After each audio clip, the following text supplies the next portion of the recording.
म्हणे काहीच नाही. हुड म्हणे तुझ्या जिंदगीतली लाज. अरे गाडी दे ना के अब हुड के ते बराबर मामूली मामूली रिसायन किती पण नावाडी के लागो गिराईक के लागो देवेर अवतार रच भगवान रच केंद्र आपण अपमान न करणू सैन कर लीधो पण आजी नाव चालू अब गचम न बेसणू आजी आंगे शिगे बच्चा के आजी डबल बोल रे हो रे नावाडी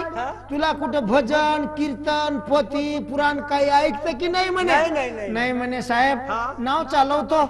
पैसे कमावतो माझे लेकर पोचतो म्हणे अरे हुड म्हणे तुझ्या जिंदगीतली लाज आजी गाडी दे ना के ये सांगण दडपत रिसावगी सावगी नावाडी अब रिसाब काय म्हण क्या दम करत काय हो बर कर समदरेर वचन नाव नाव बाबा हा दोय चाटू वटान मेल दिनो नावे म बेल दिनो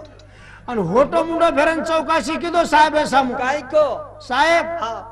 आपली नाव बंद पडले म्हणे अरे अरे अरे अरे कसं मले पोवणं आहे म्हणे तुम्हाला पोवणं आहे का म्हणून तिन्ही पोवणं कोणी कोणी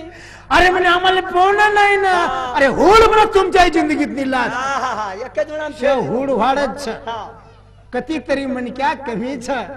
करण केर छ कि म मोटो छु करण के नहीं न समझी चाहे हम भजन बोलने वाले लोग एक प्रकारे विद्यार्थी राचा तम सामने वाले लोग मास्टर रोचो तमेन मास्टर उपमा कुमळगो देखो नहीं अब महाराज महाराज जर 5-25 जमावे गेन पच हमार हम घर चले गए तो पास ना पास देवाल तमार हाथे मादिगार छ तमज को जोनी कोनी माटी वो माटी मस्त बोलो रे तो नहीं गए वालम छे वो कोनी वरलो मस्त बोलो शेर निर्णय लोचो पूर्ण लोकूर निर्णय लेर नंतर पच एकेनच डिप्लोमा दोचो म्हणजे तुम्हारे अकन अधिकारचा मास्तर रो आणि हमारे कन अधिकारचा फक्त विद्यार्थी रो कारण केरच बापू मनक्या कने कमजोर न समझी जाए भजन येन के नहीं भजन तो अलगत हो भजन जर सामने तो भजन रूपरेषा फार